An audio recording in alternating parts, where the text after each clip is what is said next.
जी अस्सलाम वालेकुम रहमतुल्लाहि व बरकातुहू। मेरा नाम है इनायत अली अंसारी, आपकी खिदमत में हाजिर हुए एक नए सेशन के साथ। खासकर दोस्तों, आज का जो हमारा टॉपिक है सल्फ़र के बारे में। हमारे किसान भाई ये पूछ रहे होते हैं कि सल्फ़र से क्या फ़ायदे हैं और ये सल्फ़र किस तरह लगाना चाहिए, इसको किस टाइम लगाना चाहिए, पहले पानी में लगाएं या दूसरे पानी में लगाएं या तीसरे पानी में लगाएं। और हमारे किसान भाई ये भी सवाल कर रहे होते हैं कि क्या हम सरसों में या गंदम में इसका सल्फ़र का स्प्रे कर सकते हैं।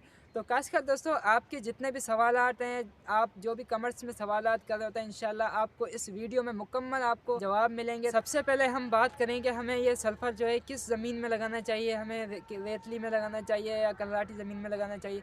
तो खासकर दोस्तों, जिन किसान भाइयों की काश्तकारों की ज़मीन पक्की वट की ज़मीन है तो उनको ये सल्फ़र लगाना ज़रूरी चाहिए। खासकर दोस्तों, सल्फ़र जो है अगर आपकी ज़मीन की तैयारी के वक्त लगाना चाहिए, 90% वाला लगाना चाहिए। अगर आपने सल्फ़र ज़मीन की तैयारी के वक्त नहीं लगाया तो फिर आपको 80% वाला जो सल्फ़र आता है वो लगाना चाहिए। तो इसी तरह खासकर दोस्तों, आपको कलराटी ज़मीन में भी सल्फ़र लगाना ज़रूरी है।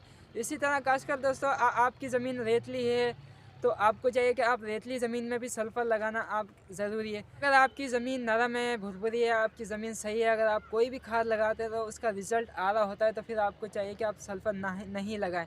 तो खासकर दोस्तों, इसी तरह हम बात करेंगे कि सल्फ़र जो है हमारे किसान भाई ये पूछ रहे होते हैं कि सल्फ़र हम सरसों में लगा सकते हैं। तो खासकर दोस्तों, आप सरसों राया में भी सल्फ़र लगा सकते हैं। इसमें तकरीबन सल्फ़र आपको तकरीबन 4 से 5 किलो लगाना पड़ेगा।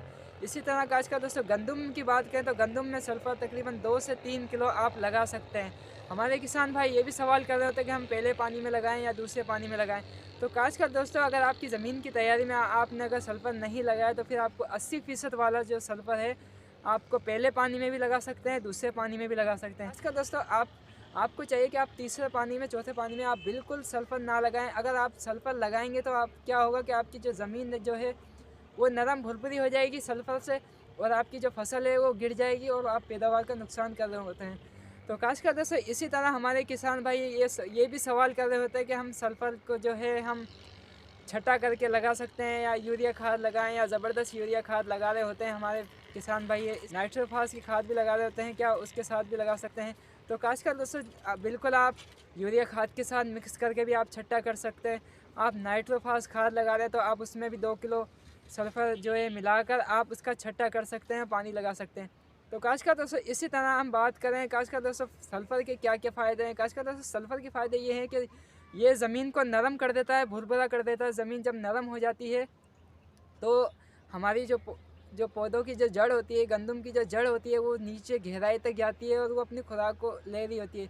इसी तरह खासकर दोस्तों, जो हम खाद लगा रहे होते हैं उस खाद का जो दाना होता है वो पड़ा रहता है, वो घुलता नहीं है। जो हम जो सल्फ़र लगा रहे होते हैं उस सल्फ़र से ये होता है कि वो दाना जल्दी घुल जाता है और ज़मीन को भी नरम कर देता है। वो दाना जो पड़ा होता है उसको भी भुरभुरा कर देता है। तो इस तरह जो है हमारी फसल की पैदावार बढ़ जाती है। हमारे किसान भाई ये पूछ रहे होते हैं कि हम सल्फ़र का स्प्रे कर सकते हैं। आजकल दोस्तों, सल्फ़र का भी आप स्प्रे कर सकते हैं। सल्फ़र का आजकल दोस्तों आप तकरीबन 250 ग्राम फ़ी एकड़ के हिसाब से फ़ी एकड़ में आप इसका स्प्रे भी कर सकते हैं। आपको बहुत ज़्यादा रिज़ल्ट मिलेगा और पैदावार मिलेगी।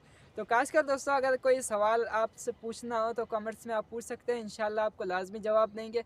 तो खासकर दोस्तों, आज के लिए इतना ही काफ़ी। अगर हमारी वीडियो अच्छी लगी तो हमारे चैनल को सब्सक्राइब करें, लाइक करें, शेयर करें।